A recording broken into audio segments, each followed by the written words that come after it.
Apple, Amazon, FedEx, IKEA, JetBlue, and British Petroleum. Environmental, social, and corporate governance. Some background on what this actually is. So the practice of ESG investing first began in the 1960s as a socially responsible investing strategy. Investors would exclude stocks or even entire industries from their portfolios based on business activities. You can think about the support of South African apartheid regimes as an example of what investors would not want to put their money into. ESG investors aim to buy the shares of companies that have demonstrated their willingness to improve their performance in those three areas of ESG compliance: environmental, social, and corporate governance. In recent years, ESG investing is one of the hottest trends in the financial markets, with funds purportedly aligned with ESG goals hitting $3 trillion by the end of 2021. Welcome everybody to another deep dive. Dave and I are pretty excited about this one, especially just because of culturally what's going on right now in the scheme of corporations moving out of COVID-19. ESG is an issue that has become increasingly relevant in not only the decisions that consumers make, but also where investors decide to place their money. So we're going to take you guys through what exactly is the ESG index, how is it calculated, how companies are going about making sure that they have a good ESG score, and just future implications, and then we'll share our personal thoughts on it. Yep. So we already talked about basically a little brief background of what ESG is: environmental, social, and corporate governance. The idea behind it is ideally consumers will feel good about where they're putting their money into. They're not giving it to the evil, greedy corporations that are mistreating their workers and their employees, and instead they're doing good for the world. But is that what it actually accomplishes? Well, I think first we should look into what exactly goes into the ESG rating. So like we already said, environmental, social, governance. The last two factors, social and governance, are very similar. You guys are probably familiar with diversity and equity and inclusion training, different human rights movements, stuff like that. So a company's social and governance score would increase based on how will they handle these specific issues. What I want to focus on is sort of the environmental aspect. Okay. Ever since 2009, when we started hearing buzzwords about shifts in climate, people started becoming a lot more conscious about this stuff. We started seeing, so first of all, investors, because this is what this is about. ESG sort of decides where more money flows. Investors became a lot more worried about investing in companies that have a good ESG score. Right. And I think that, at least to me, sort of as we've been looking through this, the environmentally conscious aspect of the score is what's most important for investors. As of July 2022, all Fortune 100 companies are somehow making moves. So they either have an equity and inclusion program or they pledge to become carbon neutral. Yeah, so there's also a net zero asset managers initiative where it's 301 asset managers who control basically $60 trillion have committed to investing in companies aligned with the net zero emissions by 2050. So it's clear that there's a lot of money being put into this. A lot of people are interested in cutting down on emissions, and however that might look like over the next coming years, however clean they can make it. And that's a big role in where people are putting their money right now. And just to touch on what you just said, we were speaking earlier about there's a lot of terms between carbon neutral and net zero.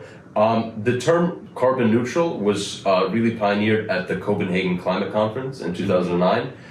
Climate scientists realized that in order to reach the targets that we set out for ourselves in terms of reducing emissions, it's impossible for certain areas, like for example, aircraft and manufacturing, to just, completely wipe the slate. Go to zero emissions. So what they decided to do instead was to balance emission and removal of CO2 levels. And that's what it means to be carbon neutral. So even if a company is putting out a certain amount of emissions, they pledge to take that same amount out of the environment. But I want to jump into, so let's look at companies that actually pledge to be carbon neutral. We have Apple, Amazon, FedEx, IKEA, JetBlue, and British Petroleum.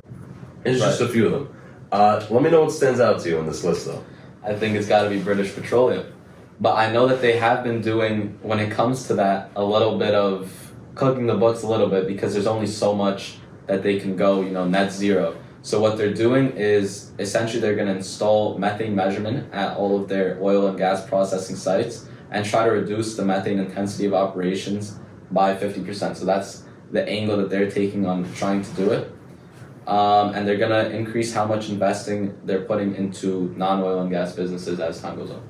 But that's pretty silly, because at the end of the day, even if their operations don't produce carbon emissions, the product, their main product, is exactly. Exactly. So they're saying that their extraction of oil is going to become greener, but they're still extracting fossil fuels that are being burnt. And I think that's where we sort of see the, I guess it's a little bit convoluted, the score where the numbers go, because a company can say that it's carbon. So let's take like FedEx, for example, right? Yeah. They're still using trucks to deliver, even if they are shifting towards hybrids and stuff like that. A lot of the targets they set out are really far into the future.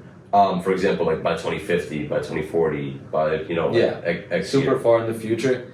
And it's kind of unclear how advanced our technology will be at that time. I think it's more of just a goal without much planning being put into it as of now. Like, I don't know if we have the infrastructure to actually, really say that they'll definitively be able to do that. But what I do know is a big factor of why, you mentioned Apple, right? A big factor of why Apple gets a high ESG score is because they're making that commitment. To the carbon pledge. And I know that Apple also invests very heavily in a lot of different human rights organizations, a lot of affiliated organizations of that sort. But it's interesting, even if you look at, I'm just going to throw out an EV company, Tesla, right? They have a lower ESG scores than a lot of different companies that are not environmentally friendly. Like, for a long time, they had a lower ESG score than, for example, Chevron, and they were removed off the S&P 500 ESG index. And that's where things kind of switch between just looking at the environmental factor and then looking at also the S and the G, the social and the corporate governance, because of Elon, the way that he is as a leader, where he says a lot of different controversial things, and there's some questions about the work practices that they do within the organization. That's what's playing the role there. But here's the thing about the score. A lot of it comes down to what information the company wants to portray themselves. Exactly. With. So, for example, like Tesla, how do I put this? If Tesla's purchasing batteries from another manufacturer, that manufacturer is definitely not climate friendly, in the way that they're extracting the chemicals, in the way that they're producing the chemicals. Right. But Tesla's giving business to that company. So even if a company itself is carbon friendly, its suppliers may not be, And it sets off this huge string of events to how can you say that an ESG score really means anything about a company?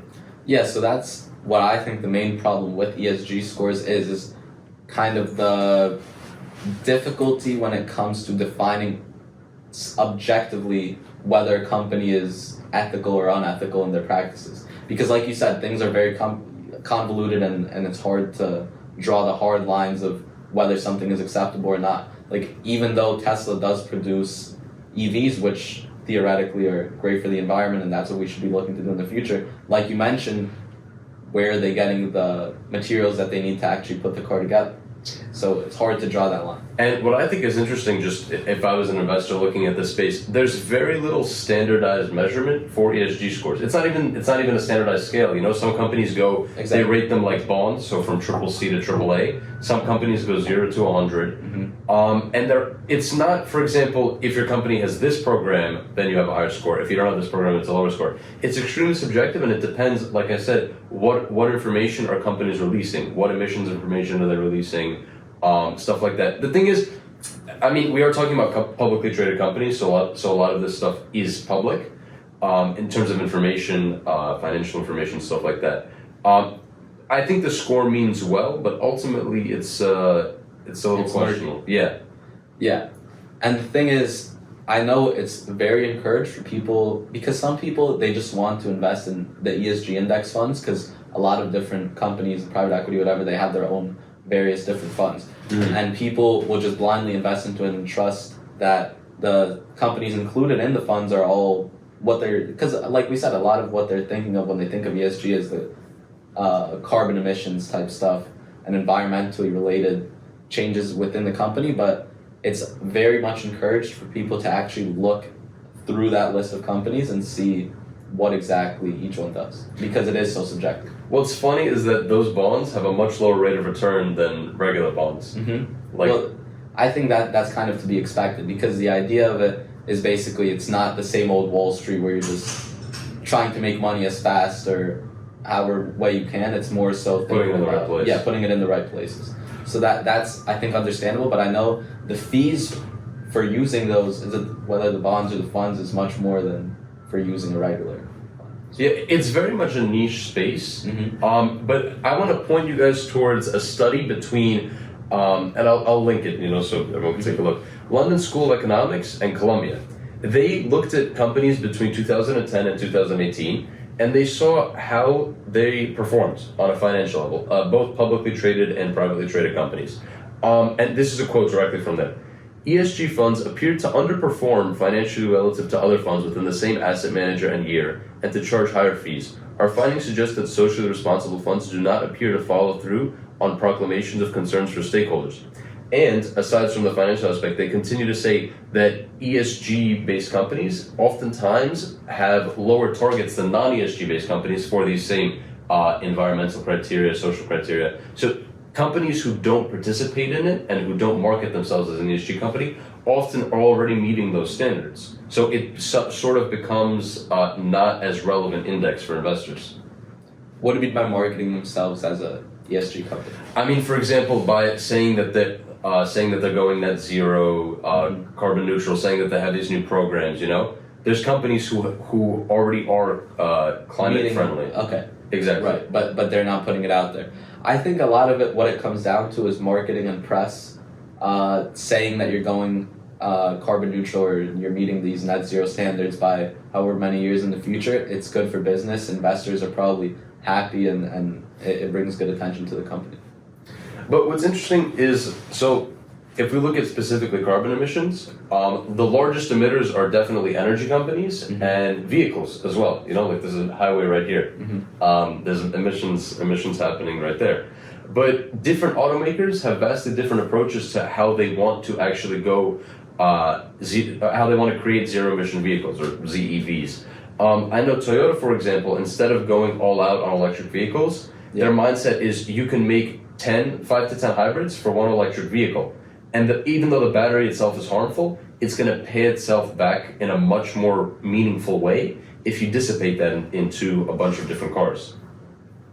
Do you think that other car manufacturers will follow suit in the coming years? I think it'll take a while, because right now electric vehicles are sort of the push. Mm-hmm. But we see this trend everywhere, and I really want to focus on this. It's the fact that lawmakers tend to lag behind development of industry, behind what engineers are seeing. So a lot of lawmakers are slow to regulate, for example, artificial intelligence, electric vehicles. When there was a chip war with China, I remember towards the end of the Obama administration, members of Congress and Senate weren't even really concerned about these issues because they weren't thinking about them. So though this is the future, it's going to take a while for people, because a lot of people have in their minds, electric vehicle, that's going to be a lot more efficient. And when it's on the road, it might be, but everything that goes into it is not really as climate friendly as you might think. Mm-hmm.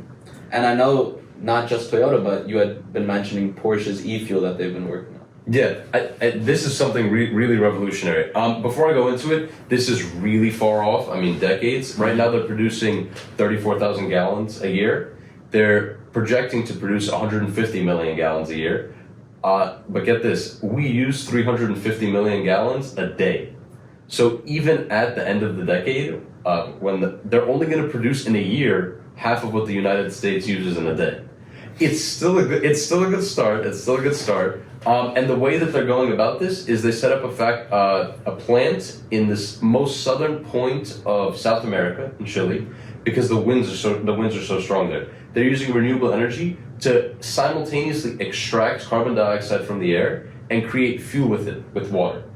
And this fuel can be used in any gas-powered vehicle, internal combustion vehicle, not just Porsches. And this is their own technology that they've made themselves. Yes, with their engineers, their scientists, their mentality is not that they're not going to produce electric vehicles and hybrids. They want their lineup to be electric, but they understand that there's going to be a lot of gas-powered vehicles left on the road. All right.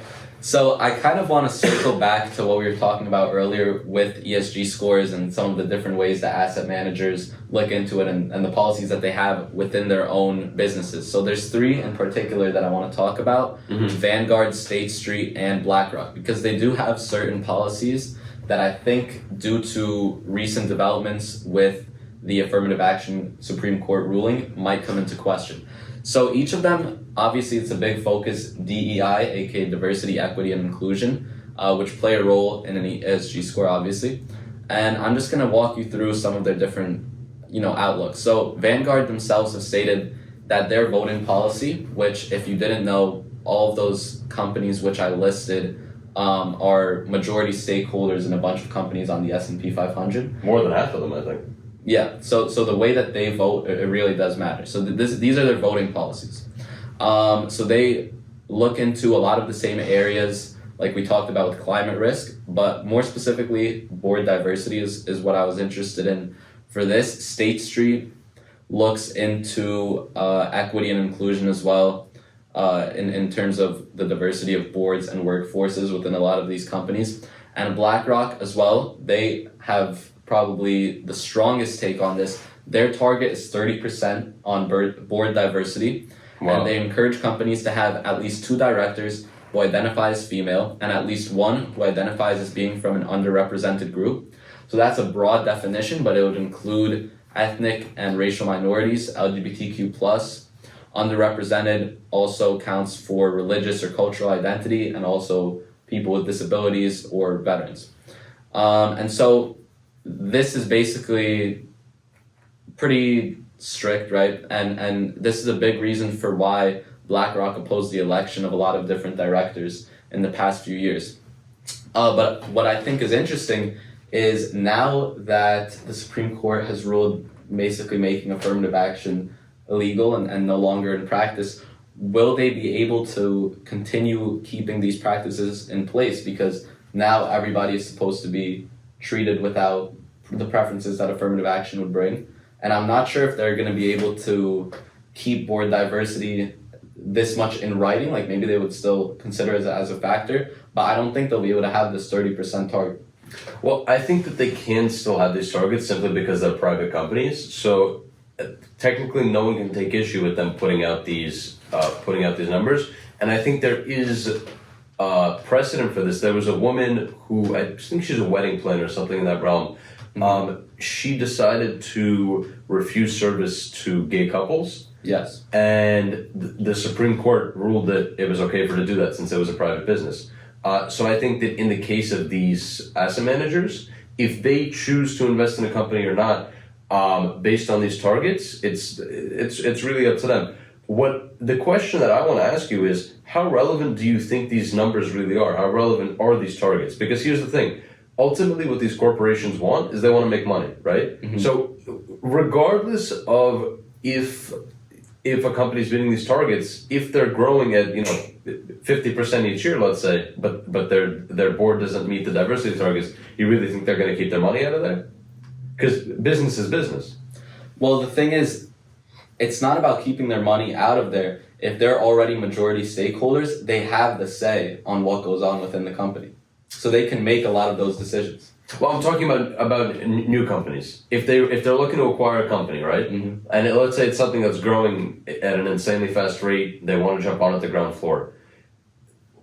I mean, if they're acquiring the company, then they're going to have a say over who's on the board. I guess the way that I see it is, the bottom line here really is the ESG scores set out to have a positive impact, mm-hmm. but I think that they're not going to go past what would have happened already. What do I mean by that? If you hear that a company is doing something like violating workers' rights, things of that nature, they're doing something obscene in terms of emissions, stuff like that, that's going to come back to bite them anyways. Mm-hmm. You know what I mean? Yeah. And regardless of if the score exists or not, but I think that the fact that there's no standard for measurement, even when we talk about statistics, there was only a 0.5 correlation between different agencies with the same subject. So the same company can have completely unrelated scores from different ESG rating agencies, which really leaves investors with nothing to look at. And like I said, at the end of the day, business is business. It's a good point that they can come in and sort of restructure management, but I think that investors are going to put their money where they think it'll grow most. That's true. I guess it depends on the values of the investors and the different fund managers. I think it'll always be an option though from here on out, and it's something that a lot of companies will advertise. Like I know a lot of different businesses will put what their ESG score is on the front page of their website. But it's interesting, and I'm just looking here at an article from the New York Post, where they're kind of talking about the implications of the decision. And this is, I'll just read a snippet from it. In the words of my corporate lawyer source, it's only a matter of time before every large corporation will be compelled to scrub their human resources and DEI policies after what just went down with the Supremes. The legal risks are in store if they're sued by an applicant who believes he wasn't given a promotion because he's a white and a male. Ah, okay, I see. So they're going to set the precedent. This set the legal precedent for it. That's interesting. But do you think they're going to treat corporate companies in the same way that they treat universities? I believe they'll be able to, because basically the lawyer from this article says the words are substantially the same, so the application of the law will likely be the same. He can't imagine a judge seeing a difference, and certainly not this Supreme Court. But does that mean that companies won't still look for a diverse pool of job applicants? No, they're still, of course, going to do that, and they're still going to continue giving their donations to different causes that support DEI. That's of course going to continue playing a role. But I think it will set them up for a world of legal trouble if they continue kind of a lot of their hiring practices. I want to read something to you. Hold on. So this is an interview with, who's this woman? Her name is Barbara Frankel. She is, hold on. I'm trying to find her position. She's part of Porsche's executive board. And she was speaking about e-fuels, and an interviewer asked her the following question. Diversity plays an increasingly important role at companies. What does that look like to you? And she says, for me, diversity represents a variety of perspectives.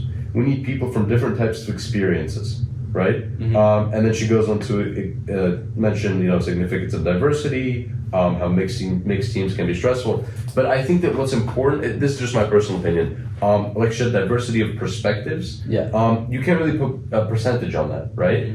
So I think that even if ESG, in terms of a number, starts falling back due to the Supreme Court case, I think it will still be increasingly relevant for companies to, and like we mentioned innovation when we were speaking about Amazon, diversity is the driver of innovation, having all these different perspectives in the same room. And that's ultimately, if you think about it, what these Ivy League schools were trying to do. They're trying to put together kids from different backgrounds, put them in the same room, and see what they come up with, regardless of percentages. Right, and I think the thing is, the schools will be able to continue having just as diverse a pool of applicants that they accept. Because, like you said, diversity isn't just about the color of your skin, it's also about where you're from, how you were raised, different work experiences that you've had in the past. Different ideas come from a lot more than just how you were born. Yeah, exactly. And the same thing applies to companies. They'll still have a ton of diversity of thought, and I'm sure that you're not going to start finding companies that are that you're going to see their percentages of underrepresented groups who are employed plummet. Like, that's not something that's likely going to happen. Yeah. At the end of the day, talent is talent. What's interesting, and I want to touch on this before we round off, is plethora of government tax incentives, different subsidies being offered both to businesses and consumers, just to sort of move to more green approaches. This is specifically talking about the environmental aspect. Electric vehicle credit, it's $7,500 for a new fully electric vehicle. Credit for installing solar panels on your homes. Even the carbon tax, which is in a slightly different realm. But this honestly just creates new sectors of the economy for businesses to thrive, and we have more solar panel companies. Just innovation, the fact that Porsche is creating this fuel, this eFuel. Yeah, exactly. Even though a lot of this is tied in with politics, it's driving us forward in a huge way, regardless of, it creates controversy, but it also makes people think about things they wouldn't think about. Maybe it puts people in uncomfortable positions. Some companies will move out of spaces, move into new spaces. But I think that there's a very bright future for the world as a whole. Yeah, I agree. I think EVs and other sources of new renewable energy, it's something that's both going to benefit companies and people through different incentives, and also ideally it's going to benefit the world moving forward, and we'll live in a cleaner, more, what's the word? Sustainable environment. Yeah. Looking forward. And look, if it works, it works. That's everything that we have for you guys today. Thank you for tuning in. We covered a lot of material. If you guys have any questions, throw them in the comments. We try to respond as best as we can. Yeah. Despite the influx of comments. Yeah, and you'll see us soon. We'll be back probably with a round table over the next days or weeks. So we'll keep you guys posted. Yeah. Thank you guys. Thank you.